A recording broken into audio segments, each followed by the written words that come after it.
Transcurrió medio mes, pero en el fondo del estómago de Ricky, aquel amargo sentimiento de humillación permanecía aún latente.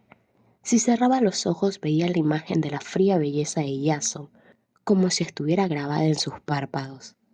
Por supuesto, sabía que la posibilidad de volver a encontrarse con él era muy remota, pero esto no era suficiente para poder olvidarlo todo y pasar página alegremente. El recuerdo de su sumisión a los deseos del Blondie lastimaba su vapuleado y agrietado amor propio hasta hacerlo resumar sangre. Incluso en medio de sus acostumbrados encuentros íntimos con Guy, se enredaba en sus pensamientos y, como burlándose de él, se negaba a marcharse. Teniendo ambos una relación tan estrecha que cada uno conocía hasta el último rincón del cuerpo del otro, era lógico que Guy se diera cuenta del malestar de Ricky. ¿Te pasa algo?, preguntaba Guy con aire preocupado. Nada, respondía malhumorado Ricky. Por aquel entonces, Caxe, un hombre influyente en el mercado negro, le había ofrecido a Ricky trabajar como mensajero. Es más seguro que robar carteras y podrás tener un ingreso fijo, había dicho Caxe con una expresión inescrutable en el rostro. Aún era joven, y si no fuera por la lamentable cicatriz que le cruzaba la mejilla izquierda, su belleza sería digna de los clubes de más categoría de Midas. Por supuesto, suponiendo que existiera alguno tan caritativo como para ofrecerle un empleo a un impuro del gueto. Cax era un tipo taciturno. Sobre sí mismo nunca hablaba más de lo estrictamente necesario.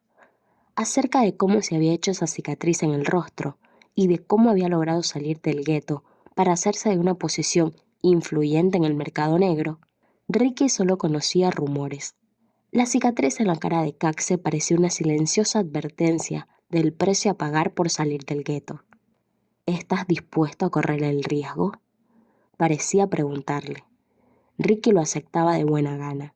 De ninguna manera quería morir mientras dormía borracho en cualquier tugurio del gueto, convertido en un adulto refunfuñón e inútil. Al principio solo era mensajero, pero pronto su extraordinaria agilidad mental, que le permitía captar la totalidad de cualquier asunto en pocas palabras, y su casi temeraria determinación, ambas cualidades altamente valoradas, hicieron que gradualmente se le fueran confiando tareas de más responsabilidad. A pesar de haber crecido ambos en el gueto, Caxe no le dispensaba ningún trato especial. Sin embargo, en lugar de quejarse, Ricky se esforzaba por obtener los mejores resultados. Llegó a ser conocido con el apodo de Ricky el Oscuro. Algún día le enseñaría quién era él, aquellos ojos fríos que lo menospreciaron por ser un impuro del gueto. Esta idea era la que impulsaba a Ricky. Aquel día, por fin, el viento empezaba a traer consigo algo de humedad. Ricky caminaba por las calles solo y sin rumbo fijo. Bañada en la luz del sol, Midas estaba casi desierta y esto, de alguna manera, le daba a la ciudad un cierto aire lánguido. Ricky se desvió por una callejuela transversal y, tomando precaución discretamente, entró en una farmacia. Caxe había ubicado su guarida en el sótano de aquel lugar. Había pasado una hora desde que recibiera la señal de Caxe. No es que se tratara de un asunto urgente, pero Ricky procuraba llegar siempre 10 minutos antes de la hora convenida. Insertó la tarjeta magnética que Caxe le había dado y la puerta se abrió. Tras reconocer a Ricky, Caxe lo saludó con la mirada y se acercó. De la misma manera, Ricky asintió con los ojos y se dejó caer en el sofá habitual mientras dirigía una fugaz mirada a una de las esquinas de la habitación. Allí descubrió dos figuras sentadas muy juntas la una de la otra. Sus rasgos eran nobles y bien proporcionados. La zona de sus ojos y boca aún conservaba trazas infantiles, pero era imposible determinar su edad y sexo solo por su aspecto. Ambos estaban completamente envueltos en una anticuada túnica de épocas pasadas que les llegaba hasta los tobillos. Sin embargo, los dos tenían los ojos firmemente cerrados. Ricky no se había sorprendido al saber que esta vez el trabajo consistiría en transportar un cargamento a la remota región de Laukon, pero al darse cuenta de que aquellos dos eran la mercancía, Frunció inconscientemente el ceño. ¡Ash! Pero si son unos niños. Ricky sentía repugnancia por los tipos que disfrutaban acostándose con niños que ni siquiera se habían desarrollado. Pero dejando esto de lado, mientras les echaba una segunda mirada, Ricky la dio la cabeza con confusión. Estaba claro que estos dos no habían sido criados en un harén corriente. Según parece, la transacción se haría por vías clandestinas. Pero, aún así, para Midas, obsesionada como estaba por el control sanitario de sus ciudadanos mercancía, la ceguera era algo impensable. Como si adivinara la duda que rondaba la cabeza de Ricky, Caxe habló llanamente. Estos dos son un pedido especial de Ranaya. Ricky contuvo el aliento un instante. ¿Cómo? Pero si ese lugar fue desmantelado hace mucho tiempo, ¿o no? Sí, al menos formalmente, pero hay muchos aficionados a cosas extrañas ahí afuera. Así que el hecho de que hayan cerrado de cara al público no significa que no prosigan su negocio en la clandestinidad. Es la demanda lo que mueve el comercio. Caxel informó de todo esto en un tono indiferente y desprovisto de cualquier implicación personal. En contraste, Ricky no se esforzó por ocultar un indescriptible sentimiento de repugnancia. Ante tal ofensivo gesto, Caxe dijo bruscamente: en este mercado no hay negocios limpios o sucios. Preocuparte por otra cosa que no sea tu trabajo es una pérdida de tiempo y energía. Lo sé, contestó Ricky parcamente. Ranaya Hugo solo podía tratarse del mismísimo castillo del diablo. En aquel lugar, los caballeros y las damas se degeneraban, ya no en simples hombres y mujeres, sino en vulgares machos y hembras animales. Tras abandonar todo vestigio de raciocinio y dignidad, devoraban el éxtasis sin parar, dando rienda suelta a sus instintos más viles. Y lo grotesco de aquello fue la causa de que Ranaya Hugo fuera tildado de hereje. En general, todos los jóvenes de Ranaya Hugo eran de una notable belleza, pero no había ni uno solo de ellos que no sufriera algún tipo de defecto físico. Un solo brazo, piernas unidas, extremidades inexistentes a partir de las rodillas o los codos, etc. No eran niños deformes por razones hereditarias, eran fabricados así a propósito, mediante manipulación genética. El hecho de que las proporciones del resto de sus rasgos fueran tan perfectas producía aún más lástima. Ellos habían sido fabricados para proporcionarles el máximo placer. Condenados de por vida a estar encerrados en la jaula designada, eran simples muñecos sexuales deformes. Al pensar esto, Ricky sintió el mismo olor a podrido del gueto, la misma desesperación que ni mata ni deja vivir, la angustia de saberse encerrado en una jaula y no poder hacer nada para evitarlo. Desde ese momento, Ricky no quiso volver a mirar a aquellos dos infelices. Se concentró en aprenderse de memoria las instrucciones que Caxe le había dado.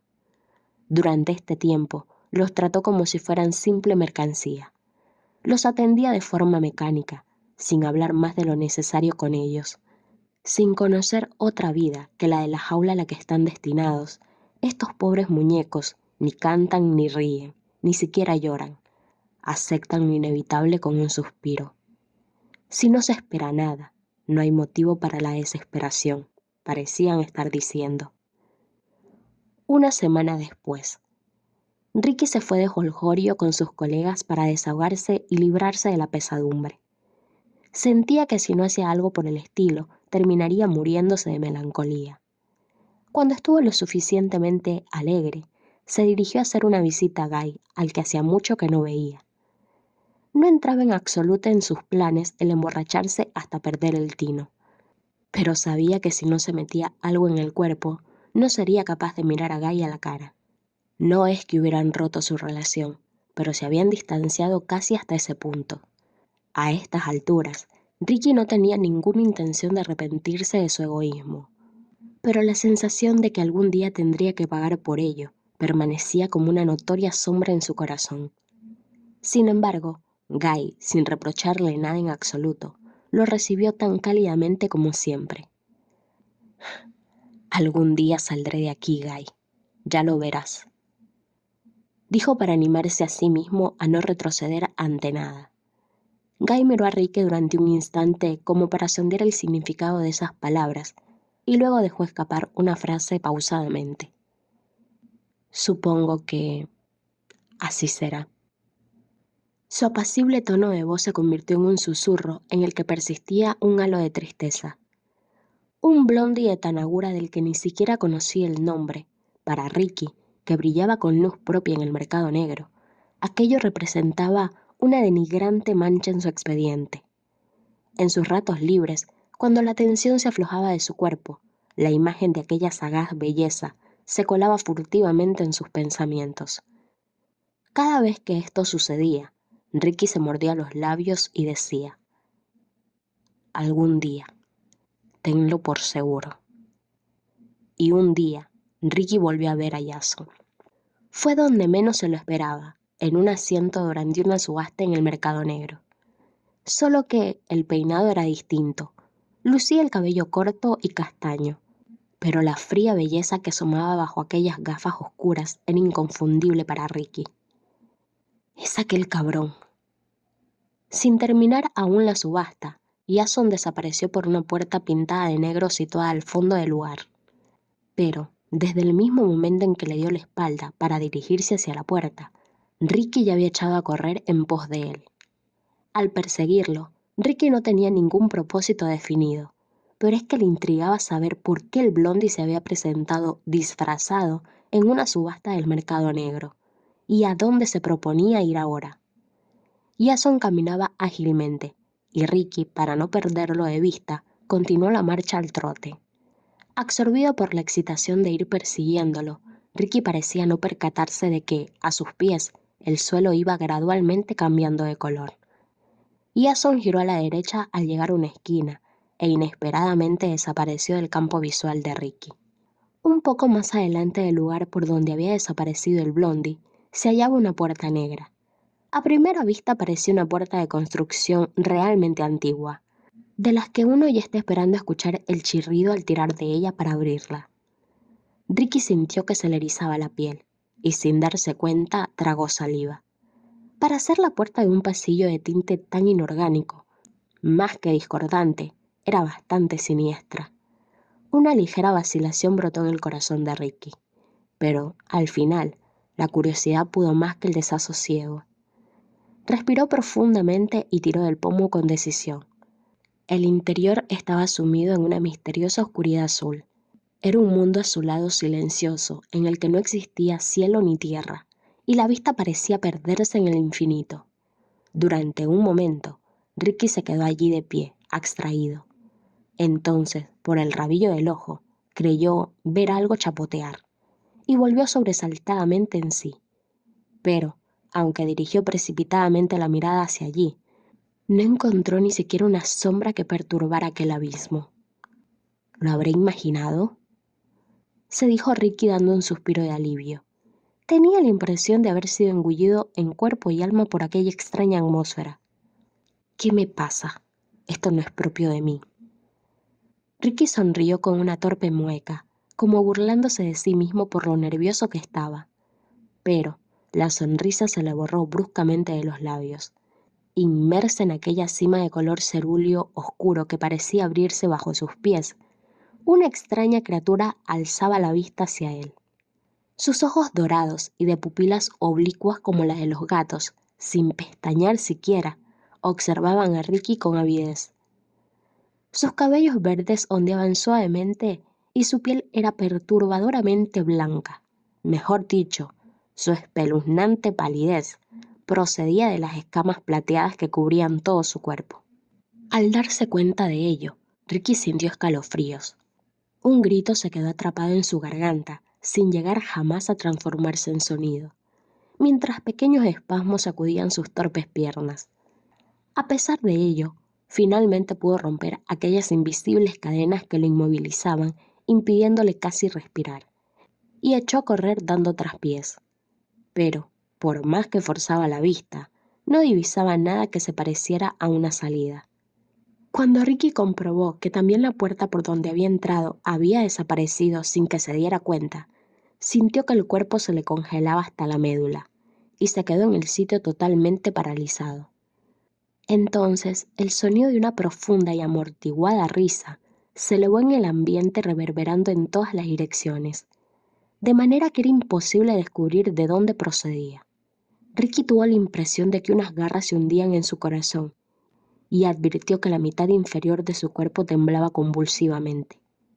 El ruido de unos pasos que se acercaban lentamente pareció clavarse como cuchillas en lo más hondo de su cerebro. Alguien caminaba hacia él, haciendo vibrar la azulada atmósfera, y de improviso, su fría y aristocrática sonrisa apareció ante los desorbitados ojos de Ricky. Reprimiendo un grito, Ricky se cayó de espaldas de puro susto. «¿Te ayudo a levantarte?», dijo Jason tratando de reprimir una risilla. Sin embargo, cuando chocó frontalmente con la furibunda mirada de Ricky, no pudo evitar que su garganta se estremeciera con una risa socarrona. Vaya, olvidaba lo mucho que odias tener deudas pendientes. Mientras murmuraba maldiciones, Ricky se incorporó torpemente. Sin embargo, el temblor de sus rodillas no desapareció con facilidad. ¡Qué sorpresa! No esperaba encontrarme de nuevo contigo en un lugar como este. Ricky no respondió. ¿Qué ocurre? Para tener una lengua tan afilada, hoy estás muy silencioso. ¿Qué era aquello? Un nuevo tipo de mascota ornamental. Por ahora está en fase de prueba, así que todavía es muy pronto para pensar en sacarla a la subasta. Contestó directamente Jason con el mismo tono apacible de siempre. ¿Y está bien que me sueltes todo eso? Si yo lo divulgara allá afuera, podría atraer las miradas hostiles de los peces gordos de las federaciones. Vaya, veo que te recuperas rápido. Nunca hubiera imaginado escuchar esas palabras de boca de alguien que, hace tan solo un momento, tenía serios problemas para mantener secos sus pantalones. Ricky lo miró con odio reprimido. ¿Te importaría dejar de mirarme con esos agresivos ojos? ¿Consigues que sienta deseos de hacerte llorar otra vez? Jason esbozó una sonrisa en las comisuras de sus labios. El pensamiento de que el blondie se estaba burlando de él, pero ahora con un sentido distinto al de antes, hizo que una ardiente sensación inflamara las entrañas del cuerpo de Ricky. Bueno, parece que tu actitud arrogante no ha cambiado en absoluto, ¿no es así? ¿Dónde está la salida? En ninguna parte. Ricky abrió los ojos de par en par y perdió el control de sí mismo. Fue como si las chispas saltaran encendiendo aquello que aquel día en el Club Minos había continuado humeando en lo más profundo de su corazón. No tengo ninguna intención de ponerme a bromear contigo en este lugar. La salida, ¿dónde está? Tus rabietas no van a servirte de nada en este lugar, Ricky. Al escuchar su nombre de forma tan inesperada, Ricky dio un respingo. ¿Cómo demonios sabe mi nombre?, pensó. Como si leyera el recelo en los ojos de Ricky, Jason declaró en un tono tranquilo. ¿Es que acaso Caxe no te lo ha enseñado? En grado excesivo, la curiosidad puede ser letal. ¿Caxe? Ricky sintió que se le congelaba el fuego que se había despertado en su interior hace un momento. ¿Por qué? ¿Por qué hasta el nombre de Caxe tenía que salir de los labios de este hombre? Aunque él puede considerarse afortunado de que aquella vez la herida en su preciado rostro fuera su único castigo, con mucho la más amable de las condenas, si la comparamos con arrancarle los brazos y las piernas para hacerlo pasar el resto de sus días arrastrándose miserablemente en la oscuridad. ¿No lo crees? Ricky se sobresaltó de nuevo. Jamás se le hubiera ocurrido siquiera imaginar que aquel blondie estuviese de algún modo relacionado con la cicatriz que Caxe tenía en la mejilla. ¿Quién eres? Los labios de Ricky temblaban. Ya Sung Min, un simple blondie, cuyo lema de oro es ser excepcional en todo. Mentiroso. Reprimiendo las ansias de gritarle estas palabras a la cara, Ricky retrocedió lentamente. ¿Quién es este? Este no es un simple blondie. Esto es peligroso. Ahora sí metí la pata hasta el fondo. Pensamientos como estos se arremolinaban en su mente. Un paso, 2 pasos. No llegó a dar el tercero. Jason lo sujetó por el hombro y lo trajo hacia sí con todas sus fuerzas. Ricky notó que, no solo su cara, sino todo su cuerpo se tornaba completamente rígido. Sujetándole la barbilla, el blondie lo obligó a alzar el rostro y lo miró fijamente. En el poco tiempo que no te he visto, tu aspecto se ha vuelto más fiero. He oído que en el mercado negro se te conoce bajo el alias de Ricky el Oscuro. Si al verte no se le despiertan viejos recuerdos, es que Caxe aún es demasiado ingenuo. ¿Qué vas a hacer conmigo? No sé. ¿Qué podría hacer contigo? Dijo Jason en un tono relajado, pero al mismo tiempo cargado con otro significado oculto. Ante los ojos de Ricky, abiertos como platos, Jason reía gélidamente. Ricky sintió que algo parecido a un escalofrío le subía lentamente por la espalda. Una hora después, Ricky se encontraba observando cómo la ciudad de Mida se extendía bajo sus ojos. La misma Mida que lo había tratado con crueldad, aquella a la que solo se le permitía mirar desde abajo. Un sentimiento realmente extraño se apoderó de él. Al encontrarse de esta manera, mirándola desde aquella posición privilegiada, él, que había tratado tan desesperadamente de salir del gueto, sin saber por qué, se sintió como un idiota. Y es que por muy alto que se suba, siempre hay algo por encima. Vista desde aquella habitación situada en uno de los gigantescos rascacielos de la quimérica Tanagura, Midas no era más que un estridente raudal de luces. Después de todo, incluso Midas no pasaba de ser una marioneta que bailaba en la palma de la mano de Tanagura.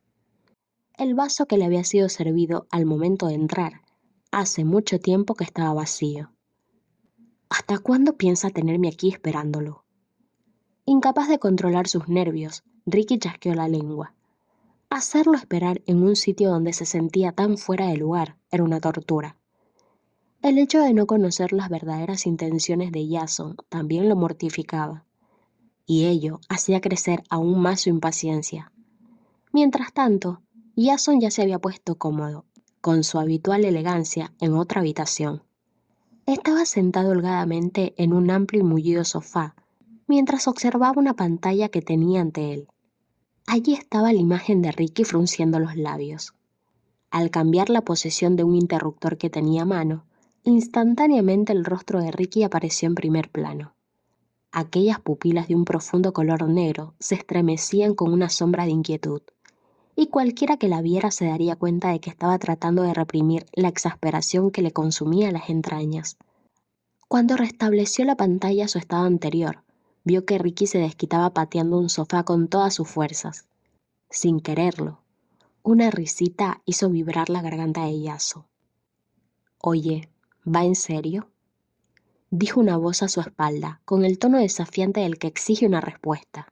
Se trataba de Raúl. Su belleza poseía un toque agreste muy poco común entre la élite de Tanagura, pero ahora una nube de preocupación ensombrecía su rostro. «Pudiendo como puedes escoger a cualquiera, no irás a decirme que vas a quedarte con esa escoria del gueto.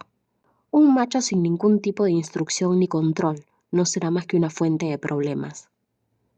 Aún así, es mejor que un muñeco sexual arrogante y estúpido. ¿Qué te parece?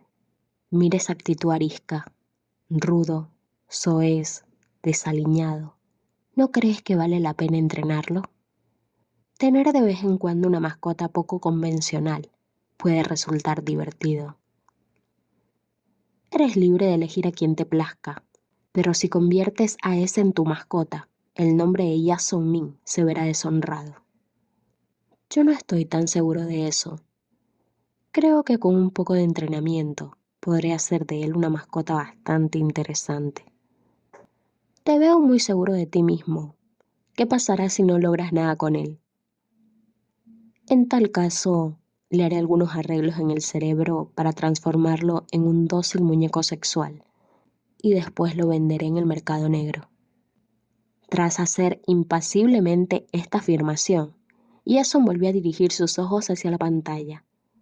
Jason ni siquiera sospechaba que convertir a un impuro del gueto en su mascota, que tenía mucho de capricho, pronto se convertiría en una cadena que sacudiría su orgullo de Blondie.